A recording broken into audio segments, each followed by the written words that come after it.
दरम्यान नीट प्रकरणामध्ये लातूरमधील 4 पालक आणि विद्यार्थ्यांना चौकशीसाठी पुण्यामध्ये बोलवण्यात आलंय। मोटेगावकरकडून या पालकांना पेपर मोबाईलवर पाठवल्याचा सीबीआयला संशय आहे। शिवराज मोटेगावकर पाठोपाठ पालक आणि विद्यार्थी सीबीआयच्या रडारवर आलेत। गुरुवारी पुण्यामधील सीबीआयच्या ऑफिसला पालकांना हजर राहण्याचं समन्स बजावण्यात आल्याची माहिती सध्या सूत्रांकडून मिळतेय।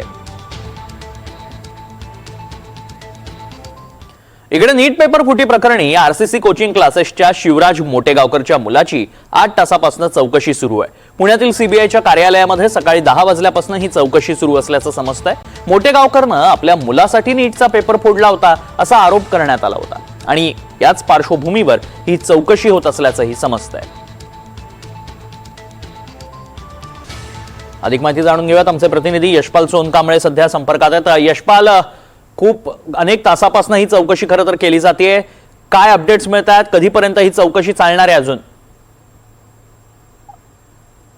खरं तर प्राध्यापक शिवराज मोटेगावकर यांना अटक केल्यानंतर त्यांच्या संपर्कात असलेल्या व्यक्तींची देखील चौकशी करण्यात येत होती आणि त्या संदर्भात जी काही सीबीआयची छापेमारी राज्यभरात झाली, विशेषतः मराठवाड्यामध्ये आणि पश्चिम महाराष्ट्रातल्या वेगवेगळ्या जिल्ह्यांमध्ये, त्या ठिकाणी जे पालक आहेत त्यांना समन्स बजावण्यात आला आणि त्यांना वेळ आणि दिनांक देण्यात आलेली आहे।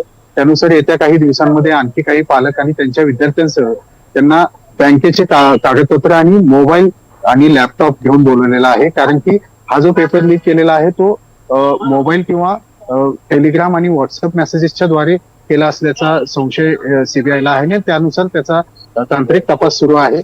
आज देखील सीबीआयच्या मुख्यालयामध्ये मोटेगावकरचा जो मुलगा आहे तो अल्पवयीन आहे आणि तो या नीट परीक्षेला बसणार होता आणि त्याच्यासाठी हा पेपर फोडला असं खरं तर कोर्टामध्ये युक्तिवाद झाला होता आणि त्या अनुषंगाने सीबीआयने तपास सुरू केला आहे। सकाळी 10 वाजल्यापासून त्याची चौकशी सुरू आहे, परंतु अद्यापही ती चौकशी सुरू आहे। रात्री उशिरापर्यंत ती चालेल।